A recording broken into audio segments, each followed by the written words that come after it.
Thank you.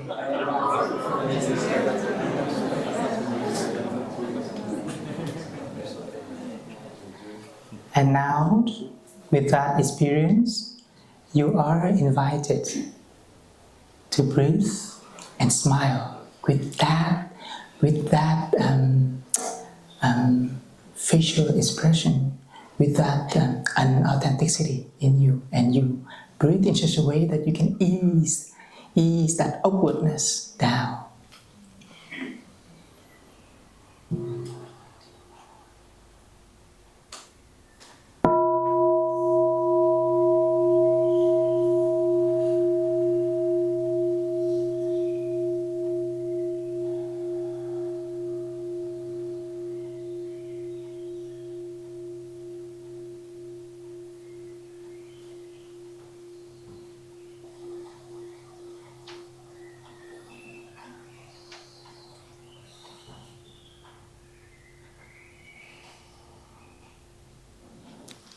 So you see, once we are back to our breathing, the authenticity is right there.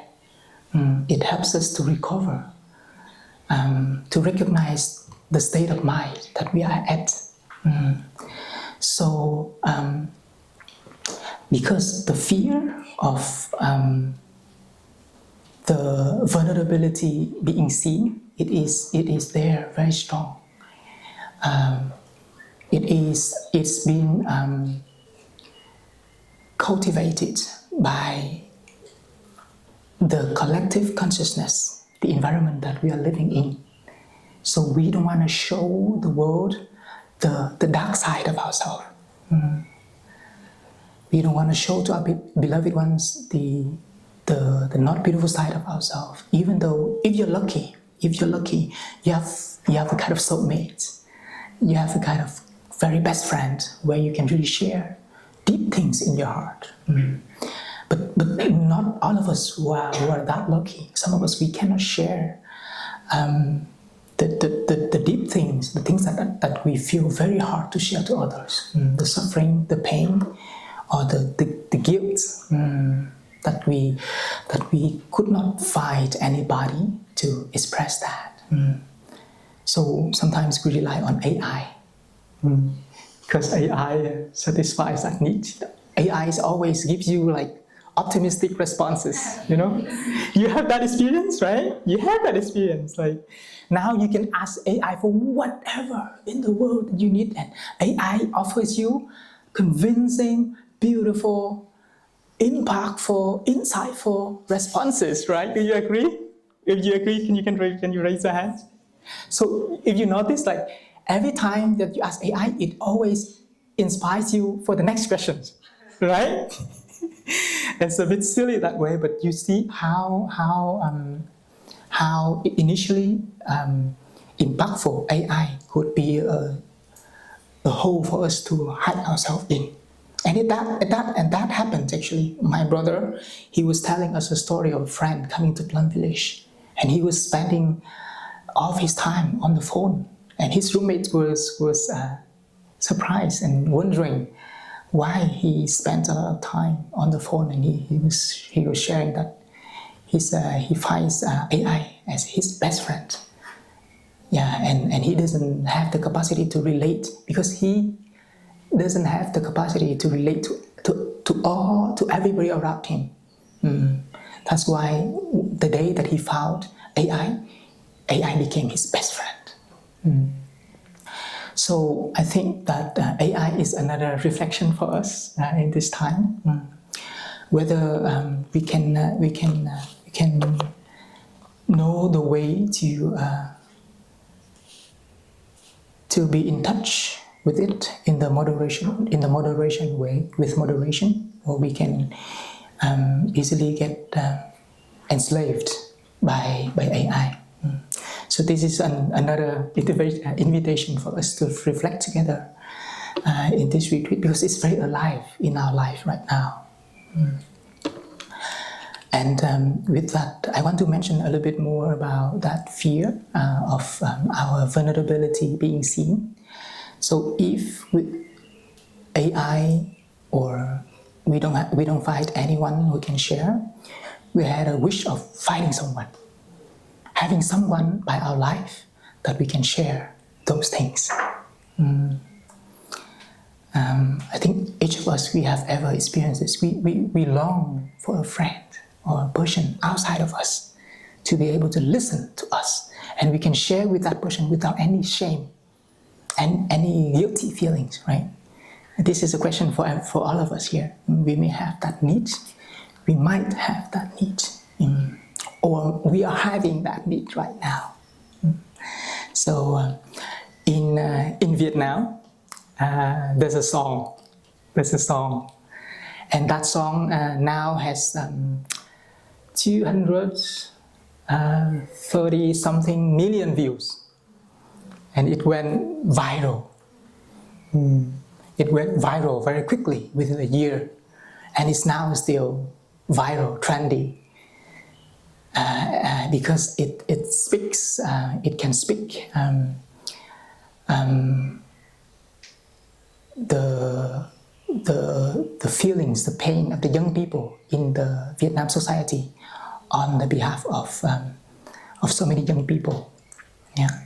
So that song names "Hey Stranger," because the song tells us a story about a young man or woman that he or she could not find a friend that he can share his deep things. He could not find a friend that he can share his loneliness, his suffering. He cannot share with her family members. He cannot share it with his beloved ones. So he was longing for a stranger, because only the stranger that he can share it without shame, without guilt. So I would like to offer that song to you now in Vietnamese, and we can enjoy this song a little bit before I move on. So I will read roughly the meaning of this song in English so that you can follow along with us. The song names "Hey Stranger," or "To the Stranger that I haven't met."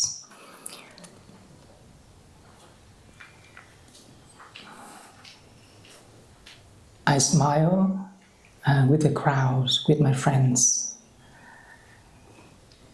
I am optimistic whenever I meet my friends. But when I am alone, I no longer feel whole. I am lonely. When I am with my friends, I pretend that I'm just fine. Yet deep inside are oceans made of silent tears. Sometimes I just wish having a stranger who could open their arms and welcome me to their embrace, so my laughter could echo freely again, and I could find the courage to walk out of this vacuum within. So these emotions of suffering can finally be expressed genuinely. Hey stranger, could you come and soothe this weary heart? Hey stranger, please lend me your shoulder, for my tired head, too tired to hold itself up. Hey stranger, could you stop by and buy me a dose of forgetting, just enough to let me be at peace? Hey stranger, please lend me a bit of joy, so this moment of emotional vulnerability can be the last.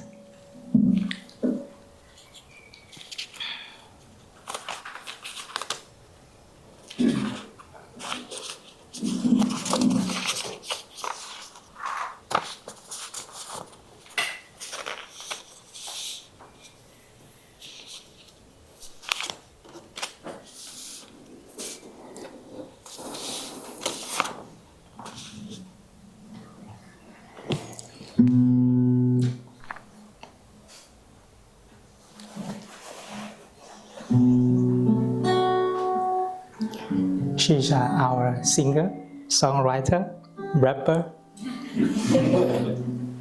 You would witness right now.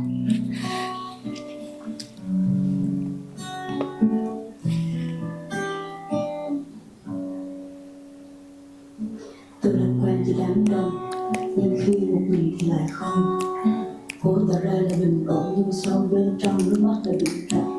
Lắm lúc chỉ muốn có ai đó chân tay ôm lấy tôi vào lòng. Chỉ tiếng cười trong vắt được đang bỏ cô đơn một lần ra khỏi những khoảng trống. Và những tiếng thở nắng là buồn bực để trở cảm xúc của với lòng sống. Để nỗi buồn từ bám với làn đêm xuyên chung vé như từ mai thân ngực thọng. Chỉ một lần thôi, chỉ dịu với thơ đợi mong. Người lạ ơi, người đến ủi anh tâm hồn này được không?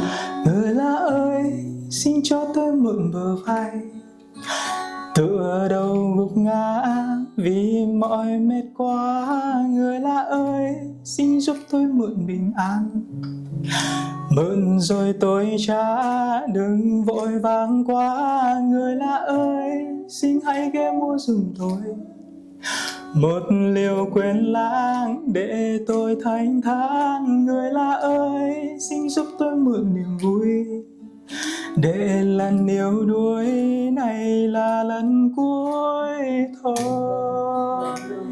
Tâm tư như sóng đánh, chơi vơi, mệt mỏi, tâm hồn thì đang mong. Không cần phải là quá sâu sắc, chỉ cần bờ vai người đủ rộng. Chân thành đừng giấu sau một cách, cùng chia sẻ từng nỗi sầu bên nhau. Cho trái tim yếu đuối để nghỉ ngơi, gọi lòng hoa sẽ hôm nay tôi dậy sớm. Một người với tôi phải là đủ, những thứ còn lại chẳng quan trọng. Mình không bao giờ chỉ phải có thứ không bị tâm với những lời tươi lây dại. Mở lòng với dung và tất cả tình cảm gì biết chưa thể cùng đi hết ngày mai. Cứ nhẹ nhàng yêu mây trôi, cảm xúc không cần phải ngây ngô. Lắng nghe kẻ có đồng đôi, người như vậy ngay lúc này thôi. Người lạ ơi, xin giúp tôi mượn bờ vai, tựa đầu gục ngã vì mỏi mệt quá. Người lạ ơi, xin giúp tôi mượn bình yên, mượn rồi tôi trả, đừng vội vàng quá. Người lạ ơi, xin hãy ghé mua giùm tôi một liều quên lãng để tôi thanh thản. Người lạ ơi, xin giúp tôi mượn niềm vui, để lần yếu đuối này là lần cuối thôi. You just told me that you adore forgetting just not to let me be at peace. Hey stranger, please let me, a bit of joy, such as moment of emotional vulnerability, can be the last. Người lạ ơi, xin giúp tôi mượn bờ vai, tựa đầu gục ngã vì mỏi mệt quá. Người lạ ơi, xin giúp tôi mượn bình yên, mượn rồi tôi trả, đừng vội vàng quá. Người lạ ơi, xin hãy ghé mua giùm tôi một liều quên lãng để tôi thanh thản. Người lạ ơi, xin giúp tôi mượn niềm vui, để lần yếu đuối này là lần cuối thôi.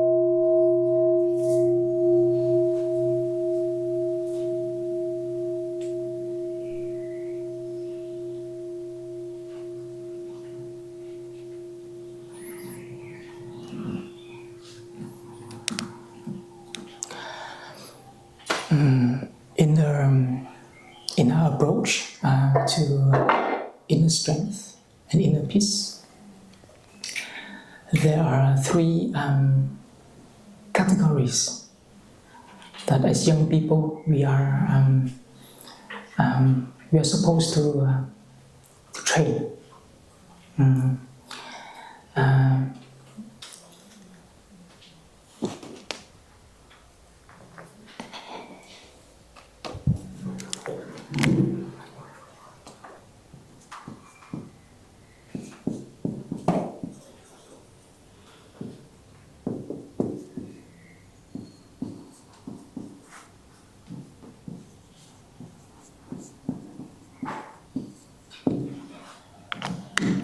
When we have inner power, when we have inner strength, when we are not carried away so easily by emotions, emotions of suffering, emotions of despair, we can be a refuge for so many people. We cannot, when we find someone that is solid, that is stable, we want to be close to him, close to her. When we see someone who is fresh as a flower, who is as solid as a mountain, just through his gaze, just through his way of walking, just through his way of being, we want to be close to that person, right? So cultivating inner strength and peace is not only the gift for yourself, but it can be the gift for your family members, to whoever you meet in your life. And in order for this cultivation to be possible, in my personal reflection, the first one is very important. We have to be able to understand our mind in certain levels, in certain degrees. We have to, like yesterday when we listened to the orientation by our brother, coming to the retreat, you are invited to go inward, to do one thing at a time, and try to play around our mind and see how our mind works.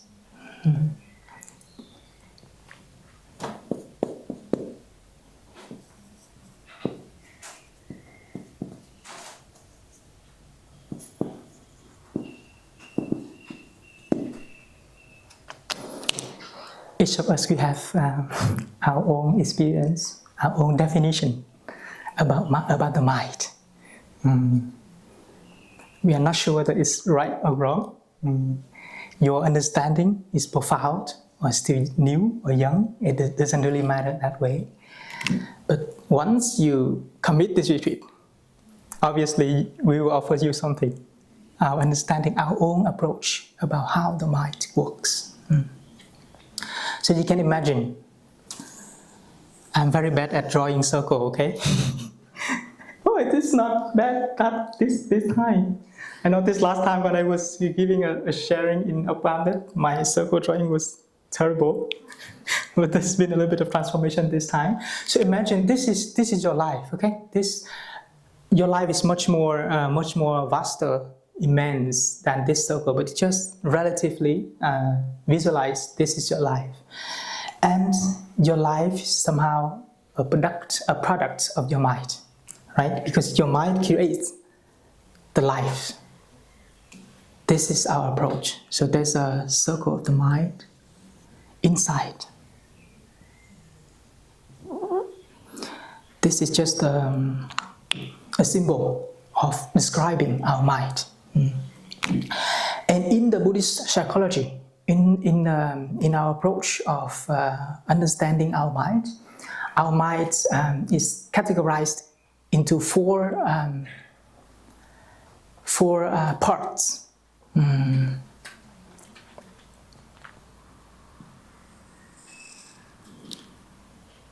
So we are in touch with life through our 5 sense organs.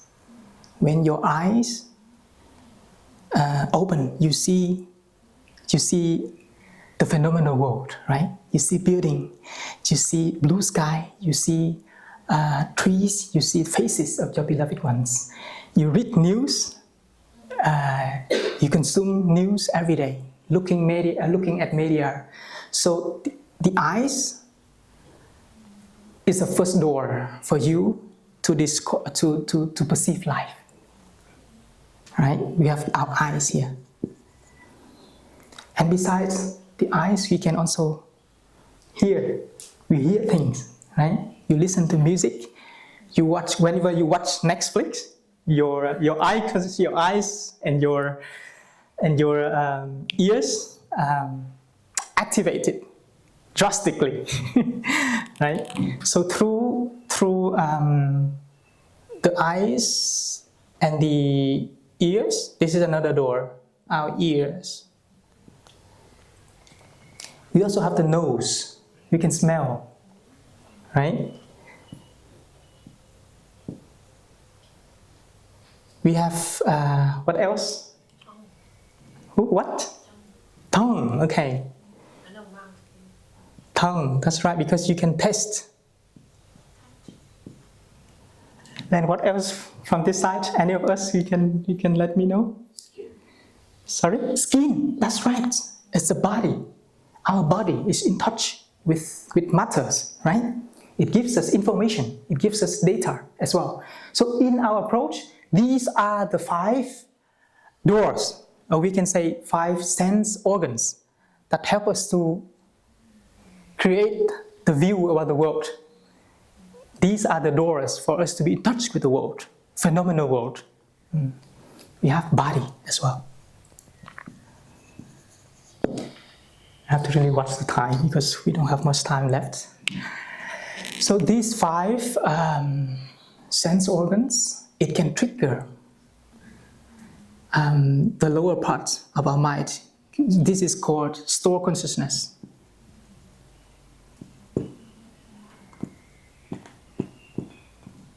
This morning, when we enjoy the sitting meditation, we enjoy the singing, we enjoy the peace in the room. This is the seat of peace that is inside of ourselves. And when the conditions are there, this seat becomes a kind of mental formation. You feel peace within. And the peace, this peace, you can feel it. You can feel it with your mind consciousness. In this upper level is called mind consciousness. And becomes a mental formation. It's like a flower. You do have the seat of peace, but you do have the seat of anger. In this moment, in the hall, is full of peaceful energy. Everybody considers one another like friends in the family. But it doesn't mean that you don't have the seat of anger, of despair inside of you. For example, after this retreat, you may habitually turn your Instagram again and you start to scroll.